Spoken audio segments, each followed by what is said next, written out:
Well, I want to welcome everyone to the Encompass monthly member spotlight series that we're starting, and this is our first one. And today we welcome Clark Peterson, who is the chairman of the Cloud Communications Alliance. And we're looking forward to a conversation with him today. The Cloud Communications Alliance is a peer association dedicated to the growth of the cloud industry. They provide a forum to industry leaders to discuss key topics and advance their mutual or individual goals. In the process, CCA moves the industry forward by supporting and educating businesses on the best way to build, scale their enterprise communication systems. Clark has served as chairman for 11 years. It's hard to believe 11 years in your leadership position. He is also currently the CEO of Untitled Chapter, a leading platform, a company that analyzes worldwide patents and IP data to predict emerging technologies. He also serves on a couple key boards, TPX Communications and Alonzo. During his career, Clark has built national and global businesses in the software, wireline, wireless, cloud industries, and was part of 3 successful IPOs. An industry veteran, he previously was an executive at Vonage, served as CEO of Telesphere, and held management roles at Clearwire, XO Communications, and AT&T. Earlier this year, CCA became an affiliate member of Encompass. This is a special membership we offer to qualified organizations to work with us to advance competition policy. I'm looking forward to the conversation that we're going to have today as we talk about this special relationship, the new affiliate membership, and the ways that we work together to advance competition policy, partnerships among our member companies on the business front, our policy summit, and our annual industry show that this year is going to be in Las Vegas. And we're looking forward to being in person this fall for that. So Clark, welcome. I want to thank you for being part of our initial membership spotlight series. And I'd like to kind of kick things off for you to just tell us broadly who you are and what makes up the Cloud Communications Alliance, your member companies, and what y'all try to do to advance your members and your industry. Okay. Oh, thanks, Chip. It's great to be here. Thanks for the invitation to speak to Encompass members. And on behalf of the Cloud Communications Alliance, or what we'll refer to as the CCA for simplicity, we're really excited to be involved with Encompass on multiple fronts there, and on the regulatory side, pushing key initiatives that we think are real important to your members, to our members, to the overall advancement of the industry. We're really excited to be with you with some of these initiatives, and so thanks for having me here. I'll just briefly touch on, the CCA as a mission.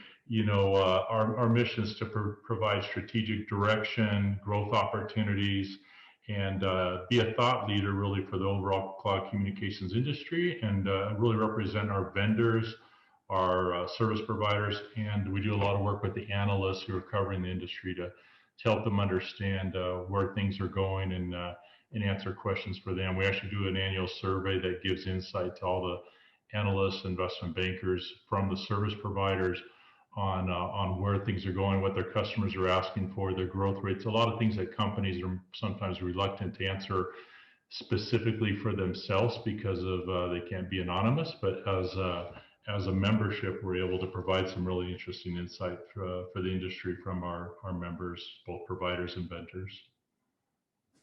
Tell us a little bit about what would be a key differentiator for your organization and its mission. You elaborated some in your initial, but talk to us, what makes you distinct and what makes you unique in your space? Kind of hit it from the perspective of a potential member or a current member. Why do people join the CCA? What makes us unique? What can you do as a member of the CCA that you may not find elsewhere? And And we do focus on the cloud communications space, that industry there. And so I know there's a lot of industries for different or different alliances for different industries, but that really is our focus is cloud communications. And I think what we do, and I think you alluded to, Chip, your meeting in the fall in Las Vegas in person. We also, we're meeting a lot before COVID. We've learned how to do it all virtually in between here, but we're excited to also have our meeting we're going to be on the East Coast there in October. And so we're looking to get back in meeting in person. But at those meetings, and whether they're virtual or in person, really we have different components of those meetings, and they really are differentiators. We have a best practices sharing session where members are able to share really what's working for them and what's not, things that we can share without sharing, price or anything confidential, but sharing just kind of ways to best navigate the industry and be able to best take care of our customers, best keep customers happy. We share those best practices. Another big benefit of the CCA, we're really the voice for the industry that we focus on for the analysts in particular. And so a lot of companies who may otherwise on their own not have as big a voice to be able to even be on the radar screen of an analyst, through the CCA, they want to get their feedback. They have a voice. They're able to give them their perspective. We're also the voice for all the vendors. So, in the initial days, some of these platforms like back in the day, you had BroadSoft as kind of one of the major cloud communications platforms. I mean, they really didn't want to have to hear feedback from 50 different service providers, right? And so they really liked having the Cloud Communications Alliance be a unified voice for input of things they might want to focus their R&D on to be able to best take care of our customers and us as service providers. And then lastly, on the M&A side, it's been really interesting. Really wasn't one of our things we set out to do, but through all of the networking that we do and in a lot of our meetings, we have the leading investment bankers and financial institutions speak as far as where the industry is going and what they might want to think about if they're positioning their company to either acquire or be acquired. A lot of deals have happened because companies meet other companies who are complementary and synergistic, and they learn about at the CCA meetings kind of ways they might want to create a 1 + 1 = 3 combination with other partners that they meet through our events. So as you talk about your organization's networking and best sharing of best practices and the knowledge and the networking, is very much consistent with the culture and the mission of Encompass. And wherever we can expand the networking, the ability to form partnerships, business relationships, the merger and acquisition opportunities that are only growing, and especially for cloud-based businesses and platforms. Talk to us a little bit, and before we get into some of the questions of why you joined Encompass, but as you look forward, merger and acquisition growth trends, how do you feel for the industry, its outlook coming out of COVID, and what are you predicting? Well, it's a great question, especially with the COVID angle, right? Because I think on one of our calls, one of our members said, and some people might know Dave Gilbert, he's our evangelist, but he said, I think COVID accelerated our whole industry by 5 years, and whether it's 5 years or 4 years or 6 years, but I think we saw, members of the CCA, like the cloud communications providers, and they're all the ones you would know, whether it be Ring or Vonage or Zoom or whoever, they all of a sudden, all of these companies who were in offices had to immediately figure out how to become virtual and kind of create up their cloud communications platform. So the cloud communications companies did very well during COVID, and so it accelerated the growth of most of the companies in the industry. But I think as it's going forward, where we're at as far as an industry, I'll give you a few statistics, but the overall industry, even though the penetration of the industry really happened started with the smaller companies, right? As companies saw Ring and Vonage and 8x8 and all these companies kind of go after the kind of the lowest hanging fruit there, companies who could very quickly and easily move to the cloud. The penetration has gotten quite high on, call it under 10 seats per location, is close to 50% now. But the penetration when you get above that is actually quite low, and the overall penetration of the industry is only still about 27, 28%, depending on which analyst you talk to. But so there's a long runway ahead, and when you still see that there's, say 73% or so of the market still to transition, especially those larger customers who had PBXs and are a little bit more complex as far as a transition, they have not yet moved to the cloud. That's a long runway and a lot of businesses still to move to the cloud. And so from the M&A standpoint, I think you have a lot of companies who are really good at this and experts at this, but they may not be the biggest companies in the industry. Some are, but there's a lot of very large LECs and CLECs and other providers out there who would like to move to the cloud. And so there's a lot of acquisition activity happening where people look at it as a build versus buy, and is it quicker to just buy a partner and help my customers move to the cloud versus build it from scratch. That's an amazing statistic that really only 27% penetration. So there is a lot of upside, a lot of growth, and I do think that COVID has accelerated the adoption and the use, and so your member companies and our member companies at Encompass really have an optimistic view of the future for our member companies, both on the infrastructure side and on the cloud communication platforms. So that gets me to my next question. Why did you join Encompass as an affiliate member? And as we look at trying to influence major policies before Congress right now, with a new administration, new Congress at the FCC, how did your interests align with Encompass, and why did you join as an affiliate member? Well, we watched Encompass from the early days, from CompTel to Encompass, and all the evolution you've been through, and you've been a leader the whole time, right? I mean, everyone knows those names, and everyone knows those events. Everyone feels like they're a have to attend, really. If you're somebody or want to be somebody, you need to be part of that. So, but we've also seen, as this evolution has happened, your members have changed, like our members have changed, and they're all looking more and more similar to where they're very complementary. And I think you have a tremendous voice at Encompass with, both the FCC and Congress on all the regulatory issues. And regulatory is a big kind of part of what we do, and a big differentiator for us as well, for our members. And I know we have a regulatory committee that's headed up by Marky Annuzzi and Michael Pryor, and a lot of great folks who've done some great work.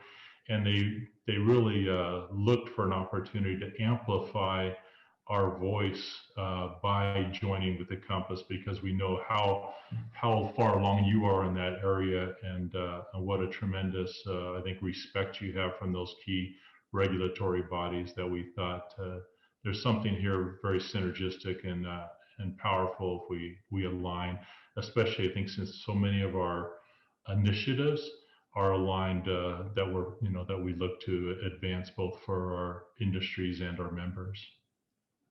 It is it's hard to believe, and as I look at your career, which has really spanned, as I mentioned in the introduction, every network, every stage of competition, and all the different services. This year, Encompass celebrates our 40th anniversary.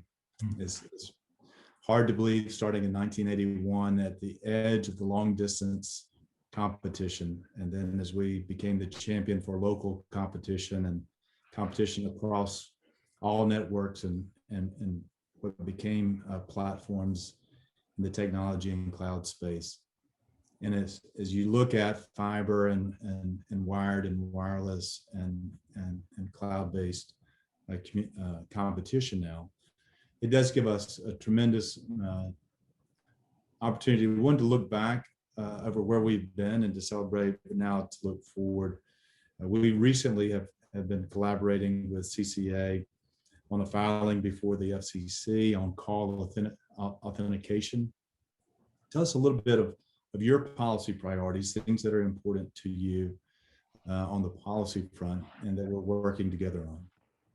Yeah, I think, and it's been great working with Encompass so far. I mean, we really feel like you've been helpful to our initiatives, and hopefully we've added value to, to show kind of another partner who's out there who's very interested in some of these common and initiatives. But I think at a high level, we most of our providers focus on the communications and the content side from the cloud, and we actually rely on a lot of the Encompass providers for delivering those services to our end users and doing it in a high quality way that end users can have confidence in. And so although we provide a lot of our services over the top of our partners like Encompass members, we look for the same unfettered, non-discriminatory access that we know you fight for, for competition and be able to make sure access is available to everyone in a non-discriminatory way. And so we really, at a high level, we fight for those initiatives. And authentication,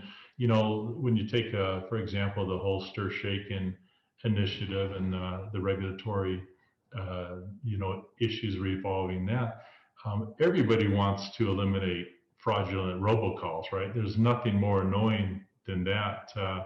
And I know it was actually driven home.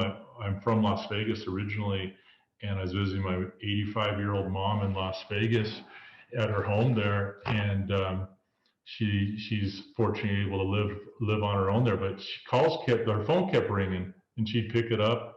Still had a landline phone there, and I'd look at the caller ID, and if it wasn't someone's that she knew the ID, she said she doesn't answer because she gets too many calls from people that are trying to rip her off. And I thought that's sad, right? I mean, we have to create a communications tool that my mom can answer every time, knowing it's not someone trying to steal something from her, right? And so everyone wants to eliminate robocalls, but at the same time, we know how complex that is and how you can't do that and take the risk of also blocking legitimate calls from legitimate people who you would want to talk to. And so I think there lies the issues, and I think some of the things we're both trying to work on is how do we eliminate the bad and not throw out the good with it, and create technology around that kind of intelligence in the network. Yeah. Well, it's been very helpful to Encompass in our advocacy to have your members join with us on something that is very, very critical. We're not only trying to promote competition across all networks and platforms, but we're also trying to create trust and transparency and security so that the market flourishes and serves everyone in a good way. And so trying to find the right balance on something like Stir Shaken and robocalls and call authentication is something that we're very glad we've been able to partner with you to hopefully get the right balance before the FCC. Yeah. And that brings me to the next question, which is not only do we advocate together, but we provide a community and venues and opportunities like with our annual industry show for business-to-business relationships, for your business, for your members, and for CCA to have a platform to get your message out of who you are, what you're doing, who you're providing service to. So talk a little bit about the business-to-business relationships and those types of partnerships that Encompass represents for you. Well, as I looked at all of the Encompass members, right, I mean, you have just a great list of members. I look at, from some of the biggest names in the world, right, let alone just communications companies, but, biggest names in the world, and whether they be access providers or cloud providers or content providers. I mean, you have just a tremendous list of members there. And I think with such a huge migration to the cloud, it just makes sense in that everyone is essentially looking at how do I go to the cloud, even if some calls I was on this morning, I I don't know if they even understood what the cloud really was, but they knew they needed to get there, right? It was, it's where you got to go. And so I think more and more services are going to be held in the cloud. When we first started the cloud communications, like you said, Chip, like 13 years ago or so, it was surprising that one of our founding members actually had went out and got the domain for cloudcommunications.com because nobody else had it, right? And it was available. So yeah, I'm wondering what he was able to sell that for. Yeah, that's right. Well, we use it now, fortunately, because it's our main domain now. But yeah, it's it was just not I remember having to convince people to trust us that we can take care of your services better in the cloud than you can by having that big box in your closet with all those blinking lights and a person babysitting it 24/7. We trust us, we can do that. Now I think most people know they can trust the cloud. Everything from their banking to their dating is in the cloud, and they know they can trust it. And so with that huge migration to the cloud and with all the huge members that you have really covering the whole breadth of total communications, I think it only makes sense that we have the opportunity to at least be on each other's radar and have our members help each other out, because I think it's an incestuous industry, and everyone looks for ways to help advance the efforts of the industry. One final question before we turn it over to any questions from our audience. As we begin working in the first quarter of this year, new president, new administration, new Congress, new leadership at the FCC, major transformational policies are being shaped right now in this new environment. A major investment in infrastructure for the broadband industry, all forms of networks. How do we reach a new national consensus and commitment coming out of COVID to have universal connectivity, which has an indirect benefit, I believe, to all of your members, that if the infrastructure, the broadband infrastructure of the country is robust, secure, fast, high capacity, then your members benefit, and the customers that they serve, business, enterprise, anchor institutions, healthcare, financial individuals, they also benefit. So talk to us a little bit about what are as we go forward together this year, any priorities on the policy front that you're watching closely, where we could be of assistance and where we could partner in that priority. Thanks. It was a great question, especially in light of what you mentioned there, Chip, with the infrastructure potential investment, right? And how that might actually benefit a lot of us in the communication space as money becomes available for both metropolitan and rural areas. But I would capture our focus and areas of interest really in four main areas. One is to really support and drive the proliferation of abundant, unfettered, and non-discriminatory broadband access throughout the country, right? Yeah, I really like how you just defined that.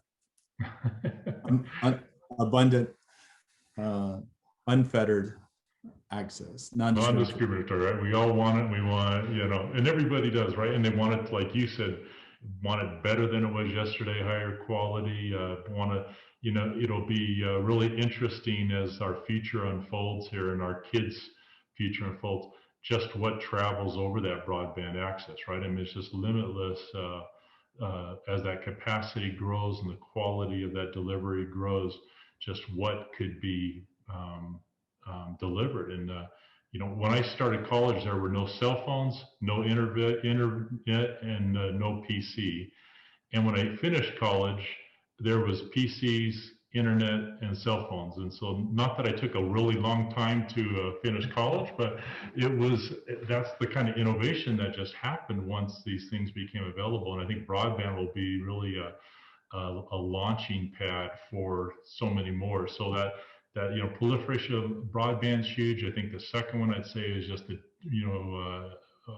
kind of, closing the digital divide. I think there's still a lot who don't have access that like we'd have them have access. And I know, people like I've worked with in the past with, Craig McCaw and his SPAC just bought Astra and a satellite company, right? There's a lot going on terrestrially as well as in the skies or on the satellite side. And so I think there's lots of ways to provide broadband, and I think having those ways that we can help close this digital divide are important. And then I think really watching the regulatory front, which you guys are experts at, and because I think sometimes regulatory issues in their best efforts to help can sometimes hinder, and so we have to really just make sure that the right laws are passed, initiatives are passed that help versus hinder. And then I think lastly, just creating a communications platform through our efforts that my 85-year-old mom can confide in is one of high quality and non-fraudulent, and is able to give people a communications platform for true that they really can have high confidence in. Well, Clark, I don't know if we have any questions for the audience, but let me just close us by saying, one, I'm very grateful that CCA has joined as an affiliate member to Encompass. I do believe it makes us both stronger and our voice more effective as we try to shape the policies of the future. As Encompass celebrates our 40th anniversary, and as we look forward to the next decade of what's going to emerge and evolve and with our companies and the individuals and institutions that they serve, I don't think we could be at a better place at a better time in a higher growth potential than where we are today, during a time where transformational policies are being made. And so I look forward to partnering with you now and going forward and what we can do together. And I really, again, thank you for joining Encompass as an affiliate member, and look forward to working with you and seeing you, I hope, in person in October at our annual show in Las Vegas at the Cosmopolitan. Absolutely. And I'll say, Chip, we're just delighted to be part of Encompass and work with you in any way we can add value. And to your points on this space, there's not a better space to be in. I mean, I like you said in the early comments here, I've done a lot of work in a lot of different industries, and I couldn't pick a better one to be in right now as far as this space at this time, and the opportunities that will be coming forward here in the near and even longer term future, I think are just limitless. So it's great to be in this space and to work in any way we can help with a great company and partner like Encompass. Well, thank you. And CCA is fortunate to have a good leader with your background, your experience. And I wish you the best the coming year and look forward to seeing you soon. Thank you. We'll see each other in person soon, right? All of us will, which will be exciting. So, yeah, very much. Thank you, Clark. All right. Thanks.